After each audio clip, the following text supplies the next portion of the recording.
বাংলাদেশ থেকে আবার ইসলামকে মাইনাস করার আর কোন চক্রান্ত চলে, এদেশের মানুষ যে কোনো মূল্যে সেই চক্রান্ত রুখে দেবে ইনশাআল্লাহ।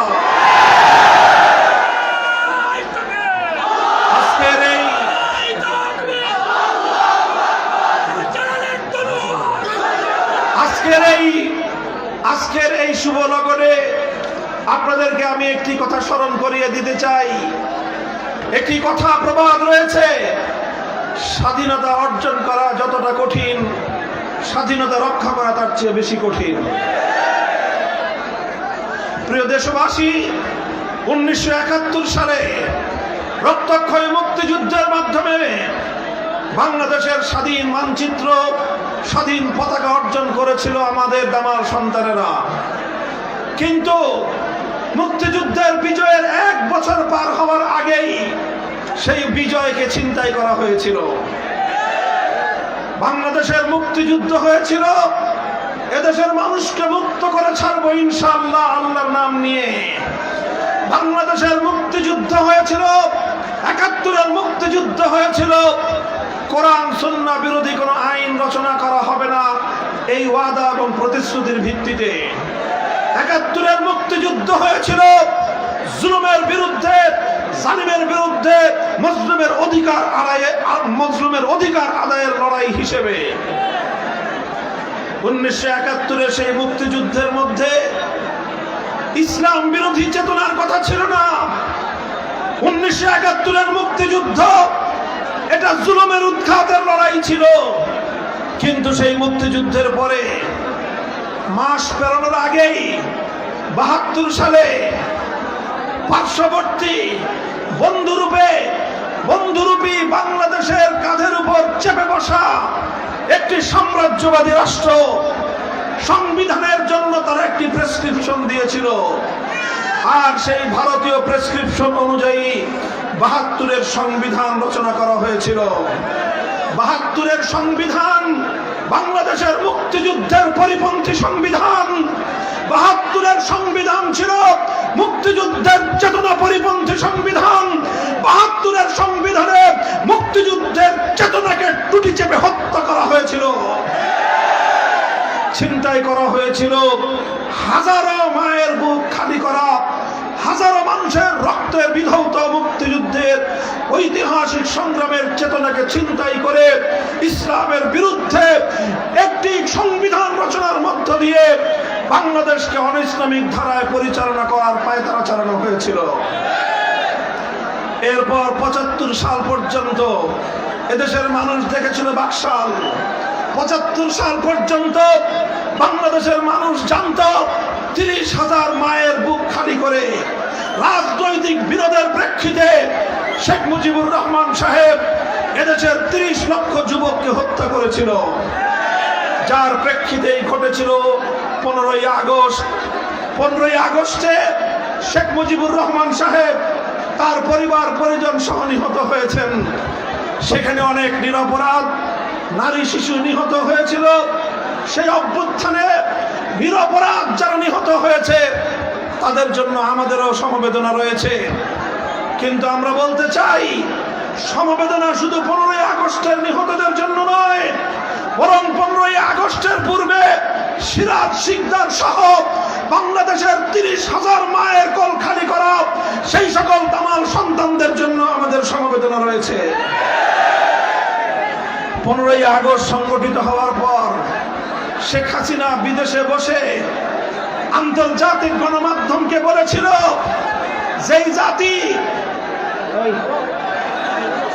যেই জাতি তার বাবাকে খুন করেছে, যেই জাতি তার বাবাকে হত্যা করেছে, সেই দেশের মানুষের কাছ থেকে তিনি প্রতিশোধ গ্রহণ করবেন। 75 সালে শেখ হাসিনা প্রতিশোধ গ্রহণ করার ঘোষণা দিয়েছিলেন। এরপর থেকেই শুরু হয়েছিল শেখ হাসিনার প্রতিশোধের রাজনীতি। 1975 সাল থেকে 2024 সাল পর্যন্ত এই 50 বছরের রাজনীতির ইতিহাস হল শেখ হাসিনার রাজনীতি। শেখ হাসিনার এই 50 বছরের রাজনীতি ছিল দুটি বৈশিষ্ট্য সম্পন্ন রাজনীতি। প্রথম বৈশিষ্ট্য ছিল শেখ হাসিনার রাজনীতি মানে হলো প্রতিশোধের রাজনীতি। দ্বিতীয় বৈশিষ্ট্য ছিল শেখ হাসিনার রাজনীতি মানে হলো বিভাজনের রাজনীতি। তিনি প্রতিশোধ গ্রহণ করেছেন, বাংলাদেশের মানুষকে নানাভাবে নিপীড়ন করেছেন, নির্যাতন করেছেন। এদেশের মানুষ যেন বিশ্ব দরবারে স্বকীয় পরিচয় নিয়ে মাথা তুলে দাঁড়াতে না পারে, বরং চিরতরে যেন বাংলাদেশ ভারতের করতলগত একটি রাজ্যে পরিণত হয়। শেখ হাসিনার রাজনীতি ছিল বাংলাদেশকে ভারতের গোলামে পরিণত করার রাজনীতি। শেখ হাসিনার রাজনীতি ছিল বিভাজনের রাজনীতি। এই দেশটাকে বিভক্ত করেছেন তিনি নানাভাবে, ধর্মীয় সংঘাত তৈরি করে, সংখ্যালঘু নির্যাতনের সাবোটাজ নাটক সাজিয়ে, তার দলীয় সাঙ্গপাঙ্গদের মাধ্যমে, বিশেষ করে সংখ্যালঘু হিন্দু ধর্মাবলম্বীদের উপাসনালয়, ব্যবসা প্রতিষ্ঠান, তাদের বাড়িঘরে হামলা চালিয়ে এই দেশের মধ্যে হিন্দু মুসলিম সর্বদাই একটি দাঙ্গা বাঁধিয়ে রাখার রাজনীতি ছিল শেখ হাসিনার রাজনীতি। আজ শেখ হাসিনা নাই। ভারতীয় বিভিন্ন গণমাধ্যম জিগির তোলবার চেষ্টা করেছিল বাংলাদেশে নাকি সংখ্যালঘু নির্যাতন হয়েছে। আমি জানতে চাই, 5ই আগস্টের বিপ্লবের পরে বিগত 1 মাসে গোটা বাংলাদেশের কোথাও কোন মন্দিরে হামলা হয় নাই, কোন হিন্দুর বাড়িঘর উৎপাত হয় নাই, কোন সংখ্যালঘুর ব্যবসা প্রতিষ্ঠানে হামলা চলে নাই। আওয়ামী লীগের কোন সন্ত্রাসীরা বাংলাদেশে ছিল না, এজন্য হিন্দুরা নিরাপদে ছিল। যুবলীগ ছাত্রলীগের হাতুড়ি বাহিনী হেলমেট লিখছিল না বলে সংখ্যালঘুরা নিরাপদে ছিল। এদেশের আলেম সমাজ, হেফাজতে ইসলাম বাংলাদেশের নেতা কর্মী, বাংলাদেশ খেলাফত মজলিস সহ অন্যান্য ইসলামী আন্দোলন এবং সংগঠনগুলোর নেতৃবৃন্দ, এদেশের ধর্মপ্রাণ আপামর তৌহিদি জনতা, ইমাম এবং আলেমদের নেতৃত্বে সংখ্যালঘুদের প্রতিটি স্থাপনাকে রাত জেগে জেগে পাহারাদারি করা হয়েছে। আমাদের পবিত্র আমানতের দায়িত্ব আমি ঘোষণা করতে চাই, যারা সংখ্যালঘু রয়েছেন, যখনই আপনারা কখনো নিরাপত্তাহীনতার অভাব বোধ করবেন, এদেশের আলেম সমাজ আপনাদের নিরাপত্তার দায়িত্ব কাঁধে তুলে নেবে। আমরা না ঘুমিয়ে আপনাদের ঘুমের ব্যবস্থা করবো ইনশাল্লাহ। আমরা না খেয়ে আপনাদের মুখে হাত তুলে দেওয়ার চেষ্টা করবো ইনশাল্লাহ। এটাই আমার নবীর আদর্শ, এটাই ইসলামী খেলাফত ব্যবস্থার আদর্শ। সংগ্রামী তাওহীদি জনতা, আজ স্পষ্ট ভাষায় আমরা বলতে চাই, শেখ হাসিনার প্রতিশোধের রাজনীতি পরাজিত হয়েছে, তার বিভাজনের রাজনীতি পরাজিত হয়েছে। বাংলাদেশের মানুষ আজ ঐক্যবদ্ধ, ধর্মমত নির্বিশেষে সকল মত এবং পথ ঐক্যবদ্ধ হয়েই 5ই আগস্টের মহান বিপ্লব সংগঠিত করেছে। আপনারা দেখেছেন, এই বিপ্লবের সম্মুখ সারিতে ছিল ছাত্র জনতা। এই সম্মুখ সারির ছাত্র জনতা, এরা ছিল স্কুলের ছাত্র, এরা ছিল কলেজের ছাত্ররা, এরা ছিল মাদ্রাসার ছাত্ররা, এরা ছিল পাবলিক এবং প্রাইভেট ইউনিভার্সিটির ছাত্ররা। কোনো ভেদাভেদ ছিল না। কে রাজনীতি করে কে রাজনীতি করে না ভেদাভেদ ছিল না। কে ইসলামী সংগঠন করে আর কে অন্য সংগঠন করে কোনো ভেদাভেদ ছিল না। সকল ভেদাভেদের ঊর্ধ্বে উঠে ফ্যাসিবাদের মোকাবেলায়, জুলুমের মোকাবেলায় বাংলাদেশের মানুষ আবার নতুন মুক্তিযুদ্ধে ঝাঁপিয়ে পড়েছিল। এবারের মুক্তিযুদ্ধ ছিল শেখ হাসিনার বিরুদ্ধে, এবারের মুক্তিযুদ্ধ ছিল ফ্যাসিবাদের বিরুদ্ধে, এবারের মুক্তিযুদ্ধ ছিল স্বৈরতন্ত্রের বিরুদ্ধে, এবারের মুক্তিযুদ্ধ ছিল লুটপাটের বিরুদ্ধে, এবারের মুক্তিযুদ্ধ ছিল খুন খুন হত্যাকাণ্ডের বিরুদ্ধে, এবারের মুক্তিযুদ্ধ ছিল জালেমের বিরুদ্ধে মাজলুমের লড়াই। এ লড়াই ইনশাআল্লাহ অব্যাহত থাকবে।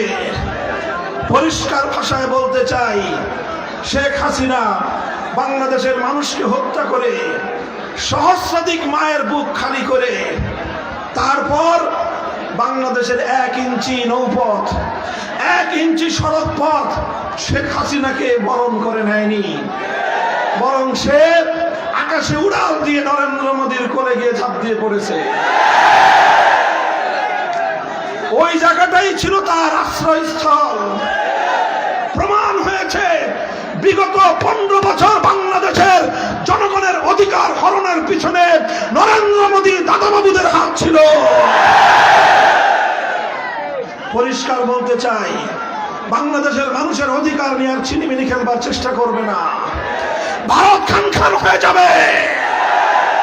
আমার দেশের মানুষের অধিকার ছিনতাই যদি করতে চাও, তোমার দেশের অখণ্ডতা তুমি রক্ষা করতে পারবে না। তুমি মনে রেখো, 18 কোটি মানুষকে তুমি দাবায় রাখতে পারবে না। এদেশের মানুষ প্রতিবাদ করতে শিখেছে, এদেশের মানুষ রক্ত দিতে শিখেছে, এদেশের মায়েরা সন্তানদেরকে যুদ্ধে পাঠাতে শিখেছে, এদেশের সন্তানেরা মায়ের চোখের অশ্রু মুছে দিয়ে, বুকের রক্ত দিয়ে মায়ের মাতৃভূমিকে স্বাধীন করতে প্রেরণা পেয়েছে। এ জাতিকে কেউ দাবায় রাখতে পারবে না। আন্তর্জাতিক সাম্রাজ্যবাদী শক্তিগুলোকে বলতে চাই, যদি তোমরা আমাদের সহায়তা করতে চাও, আমরা স্বাগত জানাবো। যদি প্রভু সেজে আমার বাংলার মাটিকে কোন কায়েমি স্বার্থবাদী অথবা কোন আন্তর্জাতিক কোন শক্তি নিজেদের ঘাঁটি হিসেবে বাংলাদেশকে ব্যবহার করতে চাও, 18 কোটি মানুষ মাথায় কাফনের কাপড় বেঁধে আমার যুদ্ধের ময়দানে নামবে। সংগ্রামী সাথী ও বন্ধুগণ, আমি আপনাদেরকে আহ্বান জানাই, ইনশাআল্লাহ আমাদের যেই সংগ্রাম শুরু হয়েছে, এই সংগ্রাম একটি পূর্ণাঙ্গ বৈষম্যহীন সমাজ গঠনের সংগ্রাম।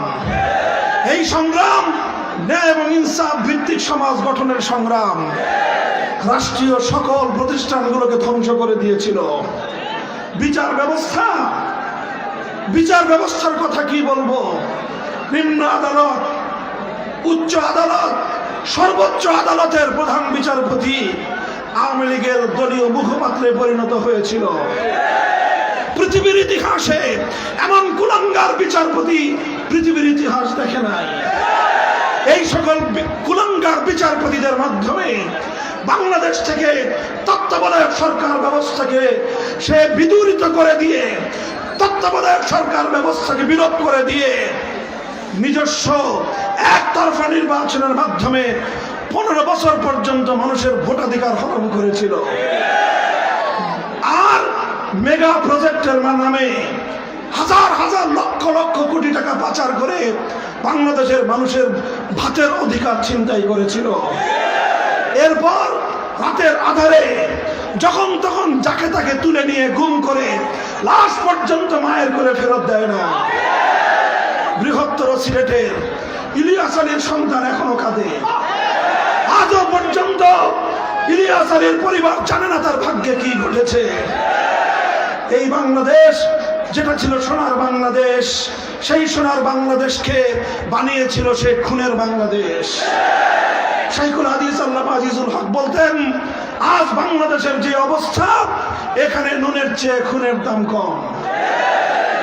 আমরা আবার সেই বাংলাদেশ ফিরিয়ে আনতে চাই, যেই বাংলাদেশের জন্য রক্ত দিয়েছিলেন শাহজালাল মুজাররদ ইয়ামানি, যে বাংলাদেশের জন্য সংগ্রাম করেছিলেন শাহজালাল, যে বাংলাদেশের জন্য রক্ত দিয়েছিলেন হাজী শরীয়তুল্লাহ, যে বাংলাদেশের জন্য রক্ত দিয়েছিলেন বীর শহীদানেরা। সেই বাংলাদেশ আমরা গড়ে তুলব ইনশাআল্লাহ। বৈষম্য বিরোধী ছাত্র জনতা মাঠ ছেড়ে দেয়নি। আগামীকাল শহীদ মার্চের ঘোষণা দিয়েছে। আমি বাংলাদেশ খেলাফত মজলিসের পক্ষ থেকে ছাত্র জনতা এই শহীদ মার্চের কর্মসূচির সাথে সংহতি প্রকাশ করছি। ইনশাআল্লাহ যতদিন পর্যন্ত ফ্যাসিবাদের সকল শক্তি বাংলাদেশ থেকে পরিপূর্ণ মূলোৎপাটন না হবে, ততদিন পর্যন্ত আমাদেরকে রাজপথে অবস্থান ধরে রাখতে হবে। আমরা চাই বাংলাদেশ সকল মানুষের অধিকার প্রতিষ্ঠিত হবে। হিন্দু, বৌদ্ধ, খ্রিস্টান, সকল সংখ্যালঘু এবং ধর্মপ্রাণ বাংলাদেশের মুসলমানরা যার যার ধর্মীয় স্বাধীনতা নিয়ে এদেশের সম্প্রীতি সৌহার্দ্যপূর্ণ পরিবেশে বাংলাদেশ তার লক্ষ্যপানে এগিয়ে চলবে। অন্তর্বর্তীকালীন সরকারের প্রতি আহ্বান, 2009 সাল, 13 সাল 14, 15, 16, 2021, 2024 সালে যত মানুষকে হত্যা করা হয়েছে, যতগুলো গণহত্যা পরিচালিত হয়েছে, প্রতিটি হত্যাকাণ্ডের সুষ্ঠু বিচার নিশ্চিত করতে হবে। বাংলাদেশের সাথে ভারতের বন্দি বিনিময় চুক্তি রয়েছে, সেই চুক্তির মাধ্যমে খুনি হাসিনাকে ধরে এনে বাংলার মাটিতে বিচার করতে হবে। যদি সরকারের কেউ কোন মহল খুনি হাসিনার বিচারকে বাধাগ্রস্ত করবার চেষ্টা করে, তার বিরুদ্ধে বাংলাদেশের মানুষ গর্জে উঠবে।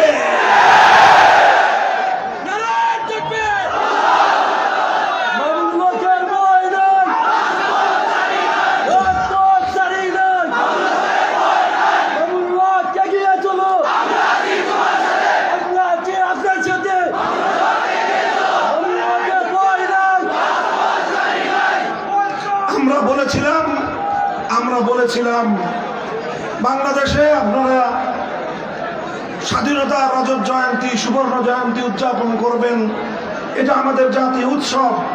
কিন্তু এই উৎসবে নরঘাতক গুজরাটের কসাইকে আহ্বান করে আমার স্বাধীনতার অনুষ্ঠানকে কলঙ্কিত করবেন না। আমাদের কথা ভালো লাগলো না। আমরা বলেছিলাম আপনার মরহুম পিতার ভাস্কর্য বানায় জাতীয় সম্পদ ব্যয় করে আমাদের ট্যাক্সের টাকা দিয়ে আপনি সাধারণ জাতীয় স্থাপনাগুলোতে, মহাসড়কগুলোতে আপনার বাবার মূর্তি বসাতে পারেন না। এদেশের মানুষ আপনার বাবার মূর্তি বানানোর ম্যান্ডেট আপনাকে দেয় নাই। আমরা মুসলিম জনপদে সড়কের মোড়ে মোড়ে এইভাবে তার বাবার মূর্তি বসানোর বিরুদ্ধে তাকে উপদেশ দিয়েছিলাম। মনে রাখবেন, আমরা কিন্তু হিন্দু ধর্মাবলম্বীদের মন্দিরের কোনো মূর্তির সমালোচনা কোনোদিন করিনি। হিন্দুদের ধর্মাবলম্বী উপাসনালয়গুলোতে তাদের মূর্তি থাকবে, তারা মূর্তির উপাসনা তাদের মতো করে করবে। কেউ যদি সেখানে ব্যাঘাত ঘটাতে চায়, আমরা জীবন দিয়ে তার পাহারাদারি করব। কিন্তু মুসলমানদের জাতীয় সম্পদ ব্যয় করে রাস্তার মোড়ে মোড়ে মুসলমানদের গুরুত্বপূর্ণ স্থাপনাগুলোকে বাবার মূর্তি দিয়ে এদেশটাকে একটা মূর্তির আখড়ায় পরিণত করবেন, আমরা উপদেশ দিয়েছিলাম এটা করেন না, ভালো হবে না। আমার এই কথা আমার ভালো লাগলো না। তিনি আমার বিরুদ্ধে ক্ষিপ্ত হয়ে উঠলেন, জাতীয় সংসদে আমার বিরুদ্ধে বিষোদ্গার করলেন।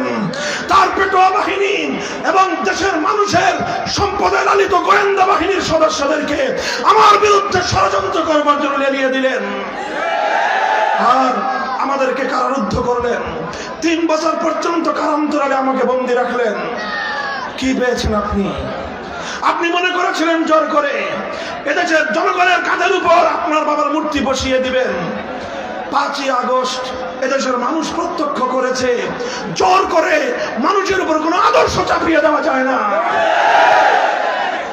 আমরা বলেছিলাম ভালো কথা, শুনেন নাই। এখন গোটা বাংলাদেশ থেকে আপনাকে আপনার বাবার নাম সহ উৎখাত করে দিয়েছে। বাংলাদেশে আর আওয়ামী লীগের রাজনীতি চলার কোনো সুযোগ নাই। আওয়ামী লীগের রাজনীতি প্রতিহিংসার রাজনীতি, শেখ হাসিনার রাজনীতি স্বৈরতন্ত্রের রাজনীতি, শেখ হাসিনার রাজনীতি জুলুম শোষণের রাজনীতি, শেখ হাসিনার রাজনীতি ফ্যাসিবাদের রাজনীতি, শেখ হাসিনার রাজনীতি বিভাজনের রাজনীতি, শেখ হাসিনার রাজনীতি বাংলাদেশ থেকে সম্পদ লুটপাট করে পাচার করার রাজনীতি। অন্তর্বর্তীকালীন সরকারকে বলবো, বাংলাদেশের অর্থনৈতিক যে ক্রাইসিস, এই সংকট উত্তরণে পাচার করা সকল টাকাগুলো ফেরত আনার ব্যবস্থা করেন। পাচারকারীদেরকে বিচারের কাঠগড়ায় দাঁড় করিয়ে জনতার সামনে দৃষ্টান্তমূলক বিচার প্রতিষ্ঠা করুন। এভাবে হত্যাকাণ্ডের বিচার, অর্থ লুটপাটের বিচার, দুর্নীতির বিচার করে আগামী দিনে একটি জুলুম বৈষম্যহীন একটি সমাজ গড়বার জন্য আমরা এগিয়ে আসি। তাহলে সরকারকে এই দেশের মানুষ, ইসলামপন্থী মানুষ বিশেষভাবে সহযোগিতা করবে ইনশাআল্লাহ। সকল রাজনৈতিক দল, বিএনপি, জামাতে ইসলামী, ইসলামী আন্দোলন বাংলাদেশ, জাতীয় পার্টি এলডিপি, খেলাফত মজলিস, জমিয়ত উলামায়ে ইসলাম, নিজামে ইসলাম সহ অন্য সকল রাজনৈতিক দলগুলোকে বলবো, রাজনৈতিক মতপার্থক্য যার যার জায়গায় রেখে আসুন সর্বপ্রথম 5ই আগস্টের বিপ্লবকে আমরা মহিমান্বিত করার চেষ্টা করি। এই বিপ্লবের মহান লক্ষ্য মানুষের ঘরে ঘরে পৌঁছে দেওয়ার চেষ্টা করি। এই বিপ্লবের মহানায়ক তারা আমাদেরই সন্তান, তারা এদেশের ছাত্র জনতা। এই ছাত্র জনতাকে আগামীর দেশ গড়ার ক্ষেত্রে আমরা তাদেরকে সহযোগিতা করি। আর সকল প্রয়োজনীয় সংস্কারের পরে অযথা বিলম্ব না করে জনগণের প্রতিনিধিদের হাতে ক্ষমতা হস্তান্তরের মাধ্যমে একটি শক্তিশালী বাংলাদেশ গঠন করার জন্য পথ উন্মুক্ত করে দিতে আমি অন্তর্বর্তীকালীন সরকারের প্রতি আহ্বান জানাই। সংগ্রামী সাথী ও বন্ধুগণ, আমাদের চূড়ান্ত লক্ষ্য হলো জুলুম ও বৈষম্যহীন সমাজ। আমাদের চূড়ান্ত লক্ষ্য জুলুম এবং বৈষম্যহীন একটি সমাজ। মনে রাখবেন, চূড়ান্ত সাফল্য, পরিপূর্ণ বৈষম্যহীন সমাজ গড়তে চাইলে মানুষের বানানো মানব রচিত কোনো তন্ত্রমন্ত্র দিয়ে হবে না। সেজন্য প্রয়োজন সৃষ্টিকর্তা মহান আল্লাহ প্রদত্ত রাজনৈতিক ব্যবস্থা। আর আল্লাহ প্রদত্ত রাজনৈতিক ব্যবস্থার নাম হলো আল্লাহর প্রতিনিধিত্ব তথা খেলাফা।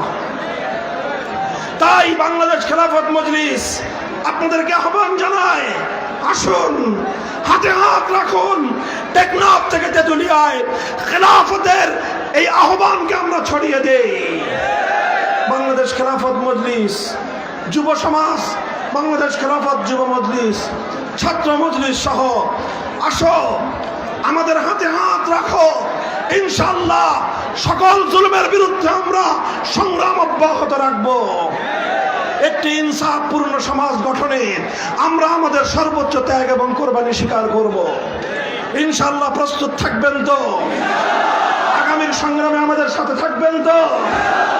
ইনশাআল্লাহ আপনারা যদি সাথে থাকেন, আল্লাহর সাহায্য আমাদের সাথে থাকবে। আল্লাহর সাহায্যের সাথে থাকলে বাংলাদেশকে কেউ ব্যর্থ করতে পারবে না। বাংলাদেশ যে উদ্দেশ্যে স্বাধীনতা অর্জন করেছিল, বাংলাদেশ যে উদ্দেশ্যে পশ্চিমবঙ্গের দাদাবাবুদের কর্তৃত্ব মানে নাই, বাংলাদেশ যে উদ্দেশ্যে ব্রিটিশ বেনিয়াদের থেকে মুক্তি লাভ করেছিল, সেই মুক্তির প্রকৃত উদ্দেশ্য সার্থক হবে ইনশাআল্লাহ। আপনারা আমাদের পাশে থাকবেন তো ইনশাআল্লাহ? আল্লাহ পাক রব্বুল আলামিন আপনাদের সকলকে তৌফিক দান করুন। দীর্ঘ রাত পর্যন্ত এই প্রতিকূল আবহাওয়ার মধ্যেও আপনারা অনেক কষ্ট স্বীকার করে বাহুবলের এই রাত ভাঙ্গা জনতার স্রোত আজ যে ইতিহাস রচনা করলেন, এটা বাংলাদেশের ইসলামিক অঙ্গনের জন্য সকলের একটি মাইল ফলক হয়ে থাকবে। আল্লাহ আপনাদের সকলকে উত্তম বিনিময় দান করুন। আমাদের মরহুম সকল শহীদান, বিশেষ করে 2013 সালের শাপলার শহীদান, 2024 সালের বৈষম্য বিরোধী আন্দোলনের সকল শহীদানদের আল্লাহ পাক শাহাদাতকে কবুল করুন এবং তাদের আত্মত্যাগের বিনিময়ে একটি সুন্দর বাংলাদেশ আল্লাহ পাক করার তৌফিক দান করুন। ওয়া আখিরু দাওয়ানা আলহামদুলিল্লাহি রাব্বিল আলামিন। আসসালামু আলাইকুম ওয়া রাহমাতুল্লাহ।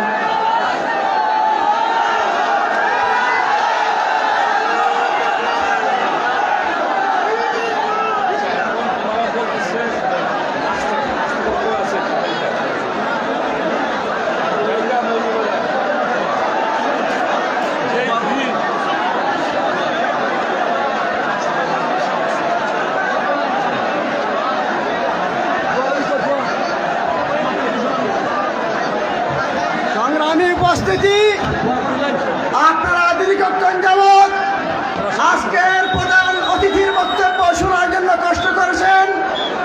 আপনারা আমাদের এই মহাসমাবেশকে সফল ও সার্থক করে তোলার জন্য বাংলাদেশ খেলাফত মজলিসের পক্ষ থেকে আন্তরিক মুবারকবাদ ও শুভেচ্ছা জ্ঞাপন করছি।